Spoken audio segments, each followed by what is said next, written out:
Allô le doc, plusieurs cas de méningite. Signalés à Rennes, et hier on a appris le décès d'une très jeune femme des suites d'une méningite à méningocoque. On fait le point avec vous sur cette maladie, Vincent, dont le nom nous est familier, mais dont on ne mesure pas toujours bien la gravité. Absolument. La méningite, c'est une inflammation des méninges. Les méninges, en réalité, ce sont 3 enveloppes qui sont situées au niveau... Hop là, qui sont...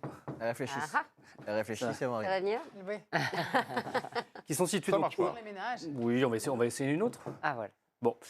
Elles sont à l'antenne. La méningite, c'est... Regardez, donc, c'est bon. on a le premier, voilà. C'est donc une inflammation des méninges. C'est cette petite membrane bleue, il y en a même 3, qui protègent le cerveau, le cervelet, le tronc cérébral, et puis ça descend tout au long de notre colonne vertébrale, au niveau de la moelle épinière. Vraiment, sa fonction, c'est de nous protéger. Mais parfois, elle est inflammée par un virus la plupart du temps, mais ça peut être également une bactérie, dont le méningocoque qui sévit actuellement à Rennes. Il faut savoir que lorsque c'est une méningite bactérienne, les complications peuvent être très sérieuses, neurologiques, surdité, amputation d'un membre ou encore un décès comme ce qui est survenu hier à Rennes. D'où vient cette bactérie? Alors il faut savoir que le méningocoque, elle peut être présente chez certaines personnes au fond de la gorge, elle va pas provoquer aucun problème.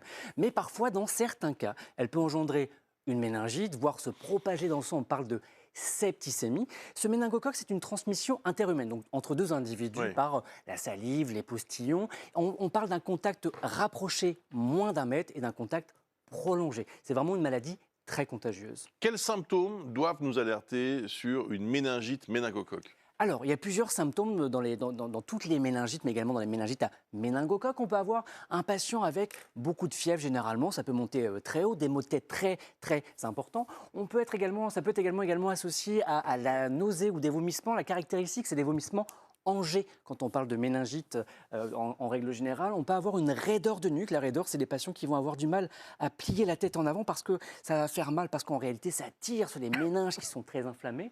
Et puis, on a tendance également à fuir la lumière et le bruit. On parle de photophobie et phonophobie parce qu'en réalité, ça va augmenter cette douleur de tête. Dans la caractéristique de la méningite à méningocoque, la bactérie peut aller jusque dans le sang et provoquer des petites taches rouges, violettes. On parle de purpura fulminant. C'est une urgence absolue. Il faut administrer immédiatement un antibiotique. Est-ce qu'il existe un vaccin qui protège contre cette bactérie? Il en existe plusieurs, il y a même du nouveau de ce côté-là. Jusqu'à l'année dernière, parce qu'en réalité, il existe différents types de méningocoques. Le B, le C, A, C, W, Y. Jusqu'à l'année dernière, certains étaient recommandés, d'autres étaient obligatoires, mais depuis le 1er janvier 2025, tous les nourrissons sont vaccinés contre le méningocoque type B et également le ACWY. Ça, vraiment, ça a changé depuis à peine un mois. Et autre recommandation, il est fortement recommandé maintenant chez les 11-14 ans de faire le ACWY.